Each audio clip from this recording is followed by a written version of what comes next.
മലയാളികൾ ഏറെ ഇഷ്ടപ്പെടുന്ന അവതാരകയാണ് ലക്ഷ്മി നക്ഷത്ര.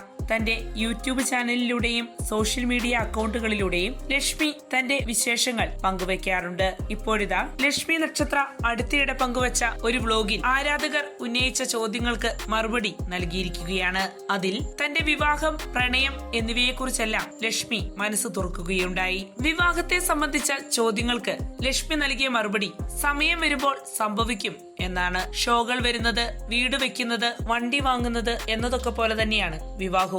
അത് സംഭവിക്കുമ്പോൾ സംഭവിക്കും. അതിന് അതിന്റേതായ സമയമുണ്ട്, ലക്ഷ്മി നക്ഷത്ര പറഞ്ഞു. നിലവിൽ വിവാഹത്തെക്കുറിച്ച് പ്രത്യേക പ്ലാനുകളൊന്നും ഇല്ല എന്നും എന്നാൽ ഭാവിയിൽ എന്ത് സംഭവിക്കുമെന്ന് പ്രവചിക്കാൻ കഴിയില്ലെന്നും താരം കൂട്ടിച്ചേർത്തു. പ്രണയത്തെക്കുറിച്ചുള്ള ചോദ്യങ്ങൾക്ക് അതുണ്ടെങ്കിലും ഇല്ലെങ്കിലും ഇപ്പോൾ പ്രതികരിക്കാനില്ലെന്നും അതിന്റെ പേരിൽ ശ്രദ്ധ നേടാൻ ആഗ്രഹിക്കുന്നില്ലെന്നുമാണ് ലക്ഷ്മി മറുപടി പറഞ്ഞത്. മാതാപിതാക്കളുടെ ഏക മകളായതിലുള്ള വിഷമവും താരം പങ്കുവെക്കുകയുണ്ടായി. ഒരു കൂടപ്പിറപ്പ് ഇല്ലാത്തതിന്റെ വേദന താൻ തിരിച്ചറിയുന്നുണ്ടെന്നും ലക്ഷ്മി നക്ഷത്ര പറഞ്ഞു.